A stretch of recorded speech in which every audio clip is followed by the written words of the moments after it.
अस्सलाम वालेकुम। आज बहुत सारे दोस्तों ने federation Pakistan chamber of commerce में करंट जो इलेक्शन होने जा रहा है उसके बारे में कुछ सवालात उठाए हैं और शुक्रपुरा चैम्बर ने भी अपनी रिजर्वेशन बताई है कि अभी तक फाइनल वोटर लिस्ट नहीं जारी की जा सकी। तो कैंडिडेट कैसे फाइनल हुए, ये भी एक सवाल है। जब तक फाइनल वोटर लिस्ट ना हो तो कैंडिडेट के ऊपर हम इतराज़ात करते रहे और वो जो 19 एसोसिएशन और चैम्बर्स थे जिनके पास लाइसेंस भी थे या उनके प्रोसेस में थे, तो उनको सेक्रेटरी जनरल साहब ने अपनी पावर को यूज करते हुए, जो पावर नहीं है उनकी, यानी अपने किसी और पावर को यूज करते हुए उन्होंने उनको डीजीटीओ साहब के ऑर्डर को नल एंड वाइट कर दिया था। फिर वो कोर्ट में चले गए, उसके ऊपर स्टे ऑर्डर ले लिया, फिर डिवीजन बेंच ने उसको खत्म कर दिया। अभी तक वोटर लिस्ट जारी नहीं की जा सकी। आज 28 तारीख है और इस वक्त शाम के जो है वो 5 बज चुके हैं और आप वेदर देख रहे हैं कि कितना फोगी है। जिन लोगों ने लाहौर से या सियालकोट से, गुजरांवाला से, जेहलम से, फैसलाबाद से कराची के लिए जाना है तो उन्होंने अपनी रिजर्वेशन करवानी है, वहां होटल का स्टे लेना है। एक तो हमारे पूरे मैकेनिज्म में कुछ इश्यूज हैं, लेकिन unfortunately federation Pakistan chamber of commerce पिछले कई सालों से ये एक वतीरा बना रहा इनका कि क्योंकि ये स्टेक होल्डर समझे जाते हैं, ये समझे जाते हैं कि गवर्नमेंट के साथ जो बजट के बारे में प्रपोजल्स होंगी, जो बिजनेस कम्युनिटी की रिप्रेजेंटेशन होगी, वो इनके थ्रू होगी।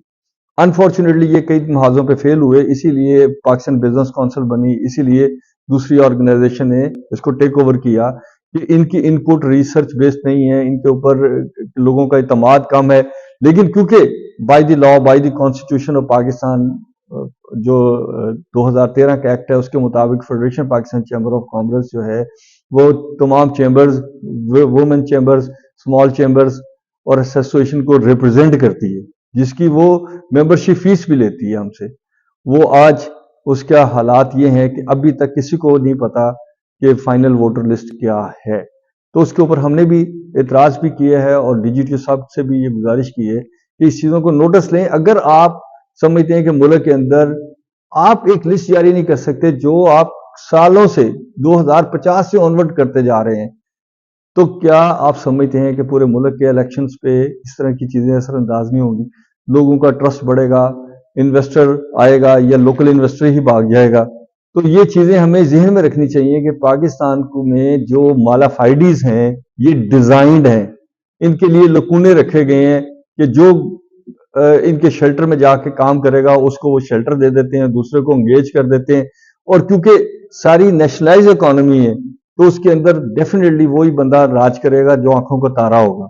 और उस आंखों का तारा बनने के लिए सब लोग जो है वो नाच भी रहे हैं, ढोल भी बजा रहे हैं और कर रहे हैं। लेकिन मुल्क की 12 करोड़ 85 लाख प्लस वोटर्स और 24 करोड़ से ज्यादा लोग रहने वाले यानी नेशनल्स पाकिस्तान के, आप बताएं कि जिसमें डिप्टी कमिश्नर वोटिंग लिस्ट तो दूर की बात है, रोज सब्जी के रेट निकालता है, रोज अंडों और मुर्गी के रेट निकालता है, रेडी वाला जो है वो उसके ऊपर कोई रिसर्च करने को तैयार नहीं कि वो अपने बच्चे पढ़ा सकता है, नहीं पढ़ा सकता, वो घर का किराया दे सकता है, नहीं दे सकता। पॉवर्टी को हमने कंफ्यूज रखा हुआ है। हमें चाहिए कि ये इदारे जो हैं जो इन चीज़ों को रिप्रेजेंट करते हैं और इनकी बेहतरी के लिए, इंपावरमेंट के लिए, इनकी कैपेसिटी बिल्डिंग के लिए जो इदारे हैं, कम से कम हम उनको तो ठीक करें। हम दुनिया में भाग रहे हैं कि जी हमें कोई एड दे दे, कोई हमारे पास आके इन्वेस्टमेंट कर ले। आप बताएं सर हम आपके लिए क्या कर सकते हैं? आपको सॉवरेन गारंटी चाहिए सर, हम देते हैं। आपको प्रॉफिट गारंटी चाहिए, हम देते हैं। आपको ये चाहिए, हम देते हैं। लेकिन अपने लोगों की करेक्शन के लिए, उनको काम करने का माहौल देने के लिए हम क्यों तैयार नहीं हैं? तो ये सवाल हमारा डीजीटीओ साहब से भी है, मिनिस्ट्री ऑफ कॉमर्स से भी है, जो बिजनेस रिप्रेजेंटेटिव लीडर्स हैं उनसे भी है और स्पेशली इदारे से भी है, जो एडमिनिस्ट्रेशन है उसकी, कि आप क्या कर रहे हैं कि अगर अभी तक आप फाइनल वोटर लिस्ट नहीं बना सके।